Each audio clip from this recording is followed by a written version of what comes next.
성경 말씀 누가복음 9장 1절로 13절까지 말씀 교독하여 올리겠습니다. 예수께서 배에 오르사 건너가 본 동네에 이르시니 침상에 누운 중풍병자를 사람들이 데리고 오거늘 예수께서 그들의 믿음을 보시고 중풍병자에게 이르시되 작은 자야 안심하라 내 죄사함을 받았느니라. 어떤 서기관들이 속으로 이르되 이 사람이 신성을 모독하도다. 예수께서 그 생각을 아시고 이르시되 너희가 어찌하여 마음에 악한 생각을 하느냐. 내 죄사함을 받느니라 하는 말과 일어나 걸어라 하는 말 중에 어느 것이 쉽겠느냐. 세상에서 죄를 사하는 권능이 있는 줄을 너희로 알게 하려 하노라 하시고 중풍병자에게 말씀하시되 일어나 내 침상을 가지고 집으로 가라 하시니 그가 일어나 집으로 돌아가거늘 무리가 보고 두려워하며 이런 권능을 사람에게 주신 하나님께 영광을 돌리니라. 예수께서 그곳을 떠나 지나가시다가 마테라 하는 사람이 세간에 앉아 있는 것을 보시고 이르시되 나를 따르라 하시니 일어나 따르니라. 예수께서 마태의 집에서 앉아 음식을 잡수실 때에 많은 세리와 죄인들이 와서 예수와 그의 제자들과 함께 앉았더니 바리새인들이 보고 그의 제자들에게 이르되 어찌하여 너희 선생은 세리와 죄인들과 함께 잡수시느냐? 예수께서 들으시고 이르시되 건강한 자에게는 의사가 쓸데없고 병든 자에게라야 쓸데있느니라. 너희는 가서 내가 긍휼을 원하고 제사를 원하지 아니하노라 하신 뜻이 무엇인지 배우라. 나는 의인을 부르러 온 것이 아니요 죄인을 부르러 왔노라 하시니라. 아멘. 사랑하는 여러분, 오늘도 우리 모두에게 기도회의 동행자가 되어주셔서 참 감사드립니다. 이번 한 주간 동안 우리는 어떤 사람을 위해서 기도합니다. 삶 속에서 이 혼자 된 이 고독을 경험하고 있는 사람, 혹은 영적인 방향을 잃어버리고 목마름이 해결되지 못한 그 가운데 있는 사람, 혹은 삶의 모든 것들이 떠나가서 이 당혹감을 느끼고 있는 사람, 우리 가운데 있는 그 어떤 사람을 위해서 우리는 함께 기도하겠습니다. 지난 주일에 여러분 문자로 광고 받으신 것처럼 지금 우석한수 집사님, 이명란 집사님 가정에서 지금 장인상을 치르고 계십니다. 어제 저녁에 이제 제가 사무장님과 교회를 대표해서 여러분을 대표해서 다녀오고 위로하려고 하였는데요. 그런 말씀을 하시더라고요. 오랜 시간 또 병상에서 아버님을 모시다가 이렇게 형제들이 아버님의 임종을 맞이하게 되었는데 아버님 때문에 이 형제들이 모일 수 있었습니다 라고 하는 고백. 그리고 또 한 가지는 큰형님이 이제 목사님이신데 그러다 보니까 이 가족에서 가족장을 기독교식으로 할 수 있는 것도 감사하고 또한 동시에 이 지방에 계신 목사님들이 다 방문하셔서 장례를 위해서 기도해 주시고 또 위로해 주시고 그러한 것에 감사했습니다. 그 말씀을 나누면서 제가 그런 생각을 했습니다. 이 신앙의 터전이 마련되어져서 이 한 가정의 크고 작은 일을 맞이할 수 있는 것이 얼마나 큰 위로가 되는 일인가라고 하는 것입니다. 그래서 사실은 우리가 이번 주간에 기도하는 우리 교우들 중에 우리 계시는 이 믿음의 1세대들을 위한 기도, 우리 많은 우리 중년 세대나 젊은 세대나 많은 분들이 우리 교회 가운데도 믿음의 1세대들이 계신데요. 우리가 더 힘써서 기도하면 좋을 것 같습니다. 하나님, 우리 중앙교회 안에 있는 이 믿음의 1세대들 가운데 은혜를 주시고 그리고 기회를 주셔서 믿음의 터전 가운데에 가정의 크고 작은 일들을 맞이하게 되는 그 귀한 은혜를 경험하게 하시옵소서. 우리가 함께 기도로 중보할 수 있는 저 여러분 될 수 있기를 간절히 소망합니다. 어저께 우리는 이 배 안에 예수님을 모시고도 알지 못하는 이 무지한 제자들의 모습, 그리고 자신들의 당장의 이익에 눈이 가려져서 예수님을 영접할 기회를 놓쳐버리는 욕심 많은 마을 사람들을 목격하였습니다. 그런데 오늘은 또 다른 사람들, 자신들의 신념과 자신들의 노력에 사로잡혀서 눈앞에 계신 예수님의 권위, 예수님이 하시는 일을 제대로 알지 못할 뿐더러 참여하지 못하며 그 앞에서 불편한 마음을 가지게 되는 이 정통성을 주장하는 신앙인들의 모습을 바라보게 됩니다. 예수님께서 다시 본 마을로 돌아오셨다. 이 가버나움을 말하는 것일 겁니다. 오늘 본문은 우리가 너무 잘 아는 이 그들의 믿음을 보시고 중풍병자를 치료하신 사건인데요.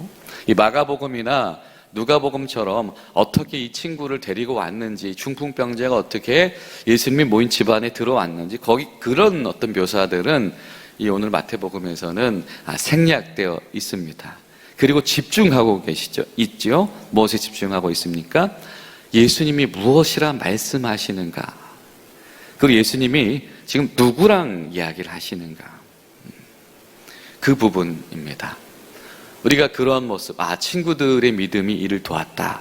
이것을 이 교회의 할 일을 생각하면서도 동시에 지금 예수님의 시선이 단순히 이 중풍병자들만 향하는 것이 아니고 예수님 앞에 마음의 문을 닫고 있는 이 서기관들을 향하고 있다라고 하는 것을 우리가 주목해야 되겠다라고 하는 것입니다. 이전의 말씀을 보면 침상에 누운 중풍병자를 사람들이 데리고 왔다. 그때 예수님께서 그들의 믿음을 보셨다. 그들의 믿음을 보셨다. 그리고 그들의 믿음을 보신 것 가운데서 예수님의 위로가 선언이 되어집니다. 세 가지죠. 첫 번째는 무엇입니까? 안심해라, 용기를 가져라 라고 하는 것입니다. 8장에서 나왔던 이 주인의 믿음, 그의 믿음을 보시고 예수님께서 치료를 행하시기도 하고, 뒤에 마태복음 15장에 가면 어머니의 믿음을 보고 아이를 고치시기도 합니다.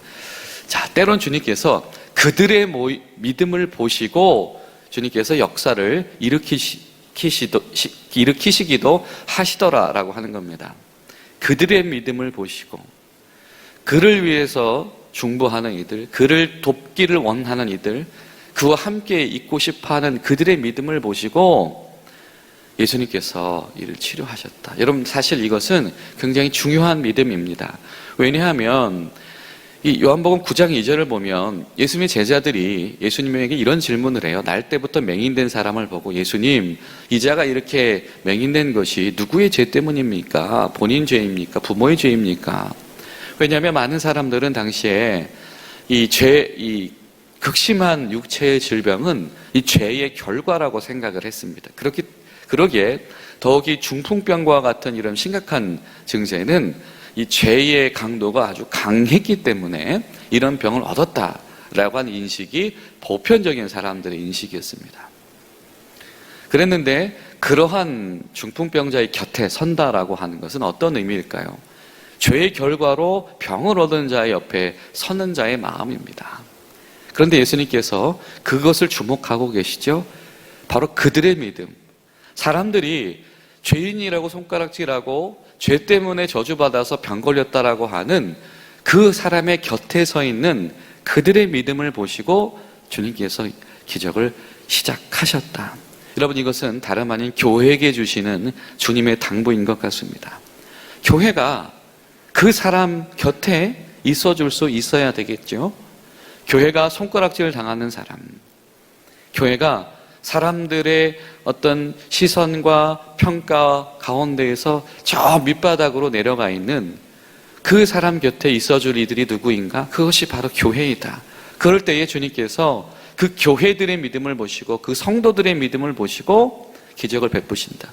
여러분, 우리 살아계신 하나님께서 우리 중앙교회 성도들의 믿음을 보시고 여러분이 곁에 서 있는 그 한 사람을 위한 기적의 일을 시작하시기를 간절히 소망합니다. 예수님께서 또 이렇게 말씀하세요. 안심해라, 용기를 가져라. 내가 죄의 사함을 받았다. 야, 너 얼마나 고생했어. 사람들 앞에서 이보시오, 여러분, 이제부터 이 사람은 더 이상 환자가 아닙니다. 이렇게 말씀하셔도 됐을 텐데 예수님께서 뭐라고 말씀하십니까? 안심해라. 용기를 가져라. 내가 죄의 사함을 받았다. 주님께서 단순히 이 사람의 육신의 질병을 치료하시는 것이 아니죠. 이 사람의 존재 양식 자체를 바꿔주시는 겁니다. 여러분, 얼마나 한많은 이 병상 생활을 지냈을까요? 병 걸린 것도 억울하죠. 그렇죠? 병 걸린 것도 힘들고 그 생활 자체도 얼마나 불편하고 제한사항이 많습니까? 그 옛날에.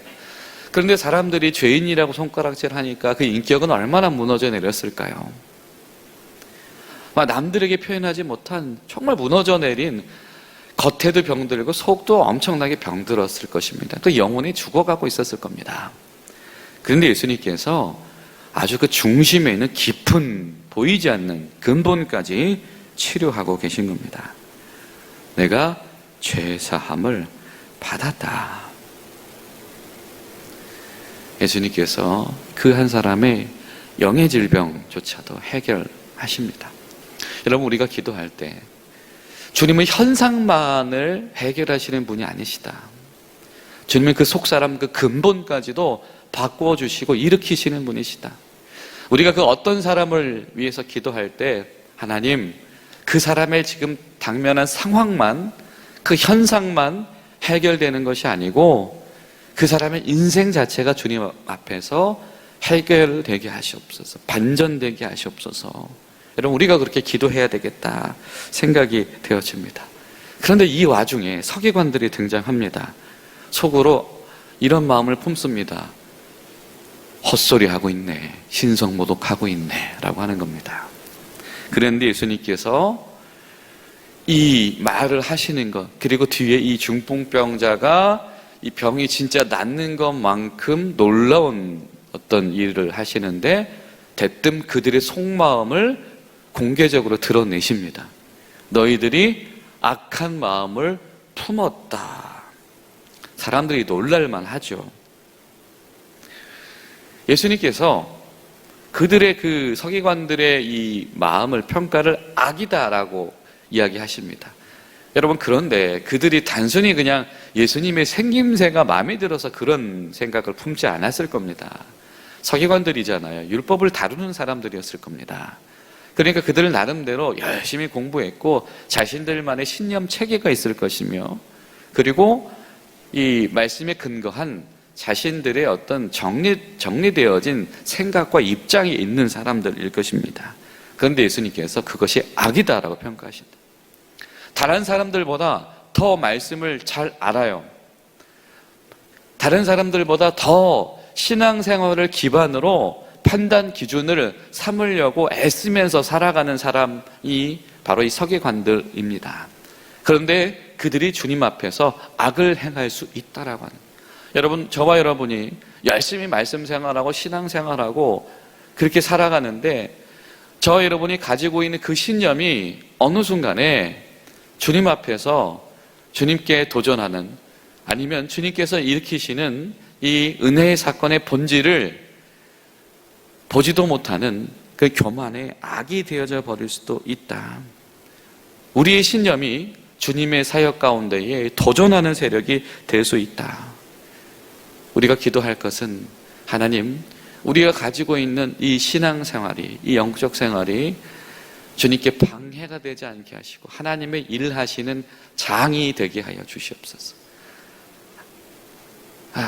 나의 지식, 나의 경험이 나의 마음대로 하나님의 일을 하는 어떤 습관이 되지 않게 하시고, 나를 통해서 나의 지식을 기반으로, 나의 삶의 어떤 경험을 기반으로 하나님께서 선교하시고 하나님께서 일하시고 하나님께서 사람을 살리시는 그런 통로, 하나님의 장이 되도록 나를 사용하시옵소서. 여러분, 이런 겸허한 마음으로 주님 앞에 다시 나아가는 우리가 되어야 되겠습니다. 예수님께서 이렇게 말씀을 하시죠. 죄사함을 얻으라고 하는 게 쉽겠냐?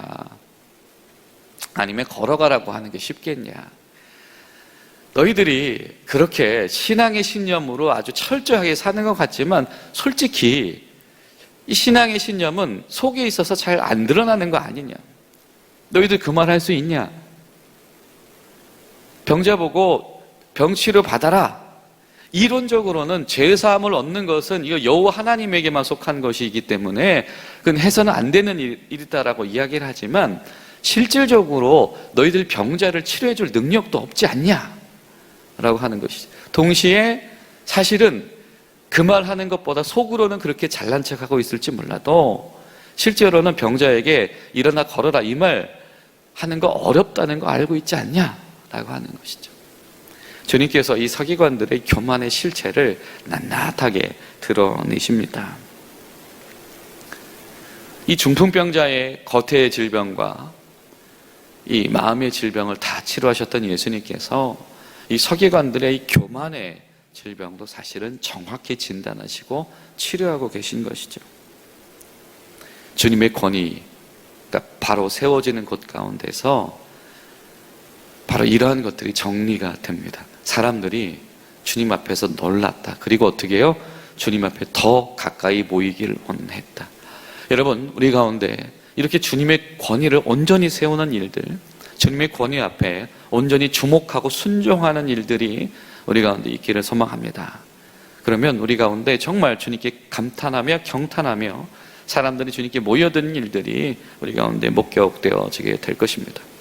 계속해서 주님께서 그곳을 떠나서 이번에는 어떻게 해요? 이 세리의 집에 들어가셨다. 사채업자 집에 가신 거죠. 혹은 우리로 치면 매국노의 집에 가신 겁니다.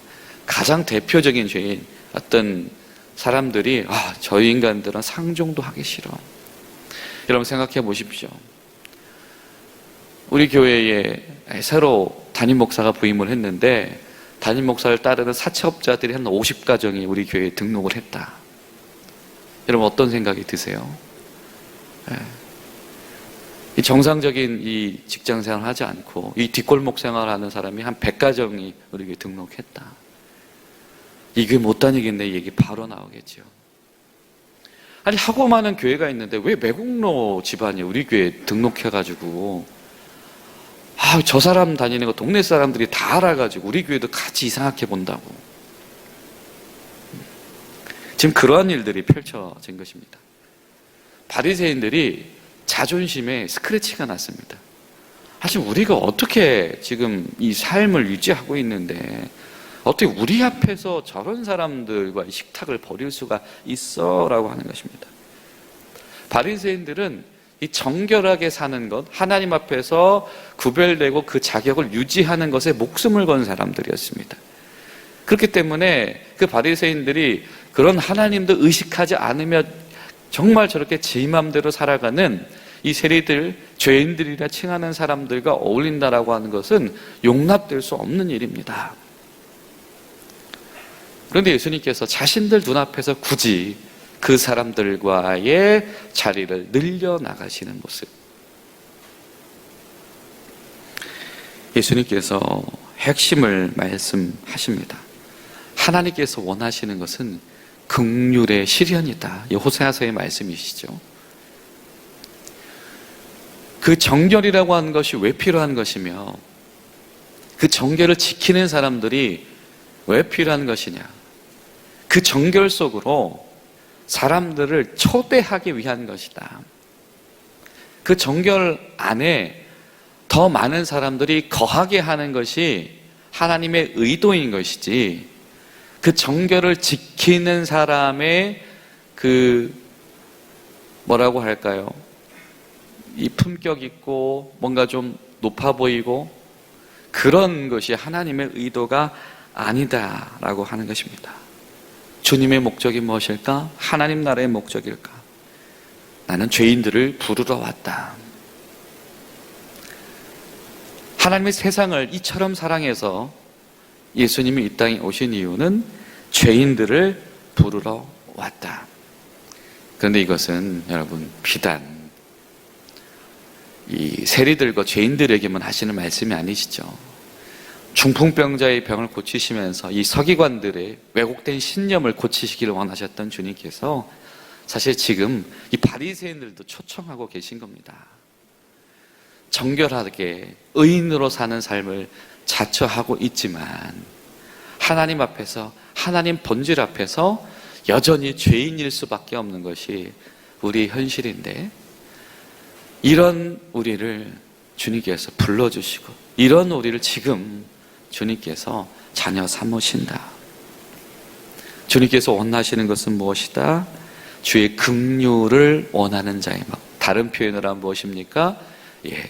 주님께서 인정하시는 의로움에 줄이고 목마른 사람들.